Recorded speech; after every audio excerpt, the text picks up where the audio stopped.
Welcome to another Tin Dog podcast. Yes, we're rapidly approaching show 300, and I've got a couple of rather nice things lined up for us all. I'm sure you'll realise what that is when you actually hear them, and I hope you enjoy them too.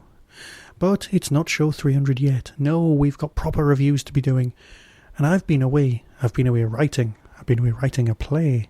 Oh yes, I may not have many strings to my bow, but I will pluck them. Oh yes. But enough plucking about. I think it's time to discuss something classical, something marvellous, something on DVD, something that's just come out again.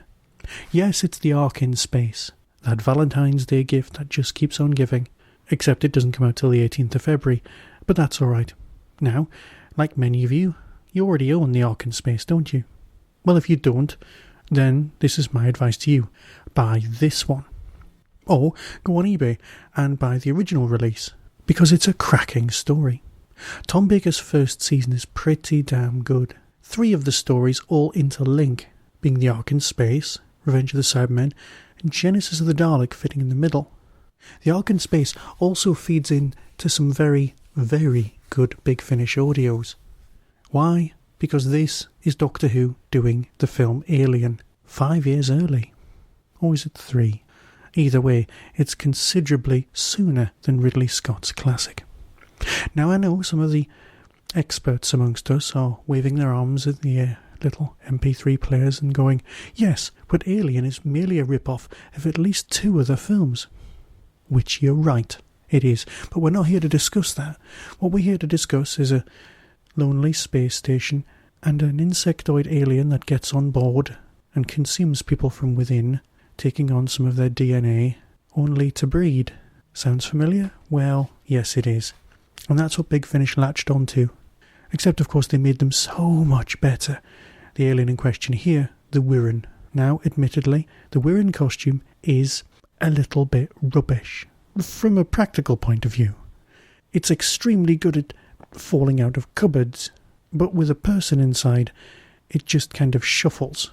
Shuffles in the way that you'd expect, well, Peter Davison's worst monsters. But let's not think about that. Let's see the Ark in Space for what it is. And what it is a lovely little 2-disc re-release of something that came out at the beginning of the DVD range. From the press release, here's what it's got to say about the plot. The TARDIS arrives on an apparently deserted and deactivated space station, Nerva, otherwise known as the Ark, orbiting Earth in the far future.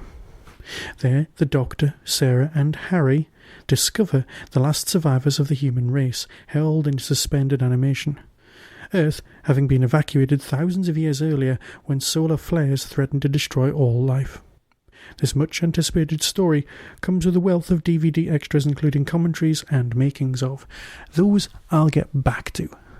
Now, the beauty of setting it on Nerva means that the money from this show and Revenge of the Cybermen for the set building could be split between the 2 locations because they are set at various points in history. There is another Big Finish story that is set on Nerva once it's commissioned. There are various reactions to that. I liked the story, some people didn't. That's fair enough, it's their own opinion. But we're not here to discuss that story. We're here to discuss this one. And it's cracking. It's got one of Tom's greatest speeches. Yes, it's got some fairly stilted, fairly 70s feeling stuff going on. But when Tom starts talking about the indomitable nature of the human race, you're with him 100%. This is when he becomes truly the Doctor. Some arguments can be made from being the Doctor in, say, Genesis, which is primarily a story written for Pertwee, and there are moments of charm which would have been written for Pertwee, but here Tom claims them so well. But like I said, this has been out before, and it's been touched up, I'll grant you that. So it looks even better. Now, in the original release, there was a CGI option because people were embarrassed about the 70s effects. This was when DVDs were in their infancy. So you could select to watch it with some lovely CGI graphics, which now look dated. They're not bad, they're just not brilliant. However, in comparison to the actual original model shots, they're superb. The original model shots veer from being wonderful to being just a bit ropey. Here you get the option of watching either, but you got that on the original DVD release as well. Similarly, the commentary, well, you'll understand what I'm about to say when I say that it's with Tom Baker, Liz Sladen and Philip Hinchcliffe. You can't recreate that. You can't go back into the studio and do it again. You just can't. So that's what we have. We have the original commentary. Basically, disc 1 of this 2-disc set is the original release with a slightly tarted up menu. So what else is there? Well, A New Frontier, which is the making of Narc in Space. Again, as always with these two entertains, brilliant documentary. But the best thing on this whole release, by far, is a new little series of things called Doctor Forever. In this Doctor Forever, which is basically a series of documentaries covering Doctor Who when it wasn't on, or people's love of Doctor Who when it's not truly canon. This is a long, long documentary looking at the BBC and Virgin novelisations which came into play, well, from the end of McCoy's era all the way through to the beginning of the 9th Doctor's time. For a lot of fans, this was Doctor Who in its most pure form. This was Doctor Who evolved. Without these books, Doctor Who on TV these days would look and feel very different. We owe these books a lot. Hell, I'd still be trying to write them if they made them these days. This documentary has interviews with Mark Gatiss, and more impressive even than that, Russell T Davies, where he explains why they couldn't re-release Damaged Goods when the new series was coming back, because Damaged Goods just wasn't Doctor Who as he saw it. It's incredibly interesting, and if you enjoyed the books, you'll enjoy this. Beyond that, you've got 1978 news footage of Tom Baker's public appearances in Northern Ireland, which look incredibly odd, and I can't put my finger on why. There's some 8mm location footage, a film shot during Tom Baker's first story. They're kind of blink and you'll miss it, but they're very, very nice.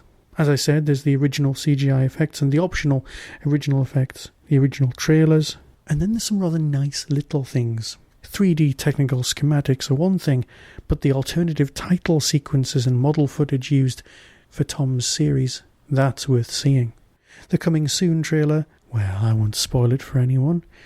And then you've got, well, the Radio Times listing, the Doctor Who technical manual, Cross and Blackwell and the Nestle Promotions material all in PDF form. And something left over from the original release, a TARDIS cam. TARDIS cams, they used to get you so excited. Where someone, if you don't know what they are, someone would make a model of a TARDIS and put it in a nice little diorama. They would make it look ridiculously realistic, and then they would shoot it either on a nice 35mm camera or something digital and make it just look gorgeous. And all you would do is sit there going, please bring Doctor Who back and make it look this good. And even these days, Doctor Who's never ever looked as good as some of these TARDIS cams. So that, in a nutshell, is Ark in Space, a fantastic story which if you don't own you really do need to get. Because it's one of those stories you can play to a host of people who've never seen Doctor Who and they'll go, that was good. Yes, there's a man with bubble wrap on his arm at one point. But you know what? Suspend your disbelief for just a minute, park it at the door, and you'll have a fantastic ride. Stick this on, and then Revenge of the Cybermen and a bit of Genesis of the Daleks, and you've got a brilliant trilogy.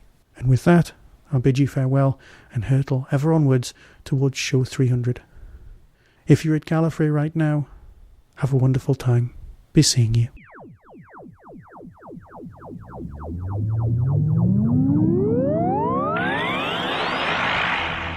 You have been listening to the Tin Dog Podcast.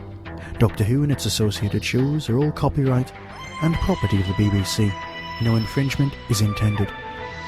Whostrology the book is available directly from Telos Publishing and from Amazon. For personal Whostrology readings, visit whostrology.com.